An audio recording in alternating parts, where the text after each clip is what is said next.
Hi, my name is Octavia Howard. And I'm Erica Walton, and today we're going to be talking about healthcare for the uninsured, also how it creates challenges in nursing. It has been a very popular topic, we should say. Two of the main reasons because the cost of the healthcare and who's going to pay for it. But we're also going to talk about how this would affect healthcare workers, nurses in particular. And basically, just being in general on the topic, how do you feel about the healthcare reform?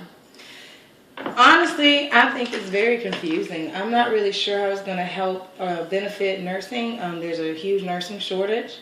And being that there are a lot of patients need care, I'm not sure exactly if the Obamacare plan is actually going to actually improve the situation or make it worse, because we already have the nursing shortage with nurses leaving because of the strain from work, and then we also have the strain from having to see a lot of patients on a very short time span, and then we also have the strain with undersure being that most of them come into the emergency room visits just for preventive care. They really don't come in. And that is very true. Yeah. Studies have actually shown that most of the uninsured actually do not have a primary care provider, so they actually increase the amount of traffic, particularly to the emergency room in the hospital, because they don't have insurance, so they normally go to the emergency room for their healthcare needs.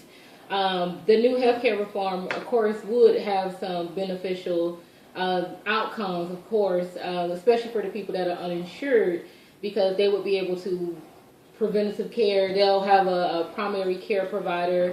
So we're talking about being able to detect terminal illnesses ahead of time, and also being able to prevent terminal illnesses as well. So it does have a lot of benefits. The issue is not just the cost. Another part of the issue is the strain that this could put on healthcare workers, particularly nurses.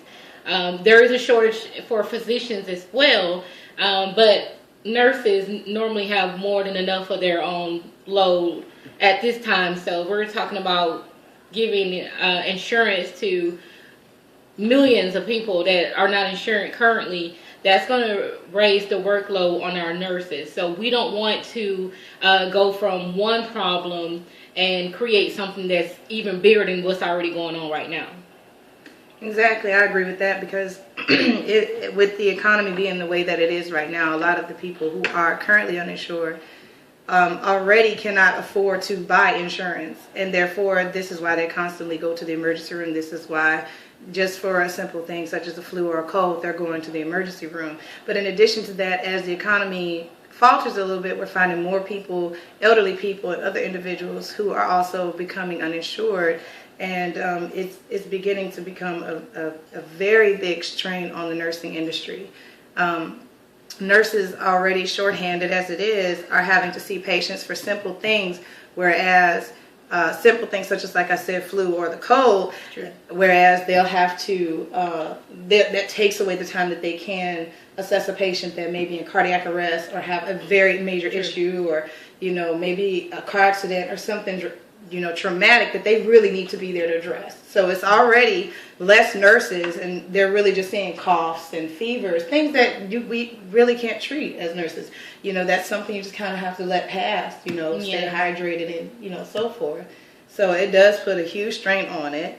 And with what she just said, to add to that, things such as a cough or a cold, if these uninsured individuals are able to have primary care, then they're going to be able to have nurses to educate them on things like this, so they would know you don't have to use the emergency room for a simple cough or a sore throat. They're going to be able to have that education, and they're going to be able to prevent it and take care of themselves instead of coming to the emergency room. So there are benefits with creating insurance, but at the same time, the tremendous cost that it's going to cost the economy, your general taxpayer.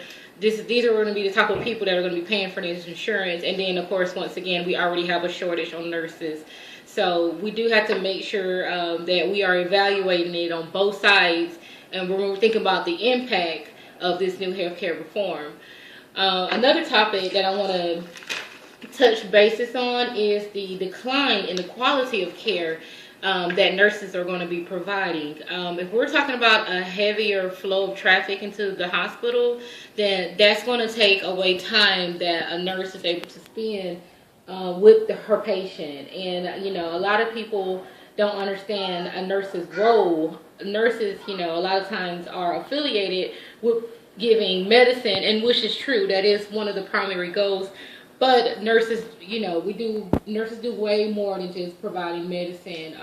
They're also there to show their empathy and, their emotional part as far as binding with the patient. And if we're talking about having 10 patients or so per nurse, that's going to take away the quality of care that that particular individual is going to receive.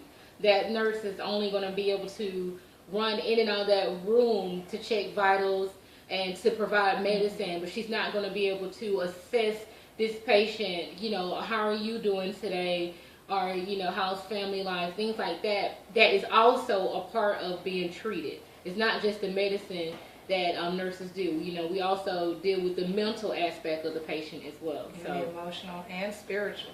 that is true too. Also the spiritual. A lot of people don't realize there is more things happening in the hospital besides just giving the medicine. Well, there's a lot of things happening in addition to long-term care in the hospital. Hospitals are for long-term care, long-term illness, or chronic illnesses. The emergency room is typically to treat acute illnesses. So when a nurse needs to spend time assessing a patient and taking care of a patient that has a chronic illness, they're also helping to take care of that patient's family. They're also, if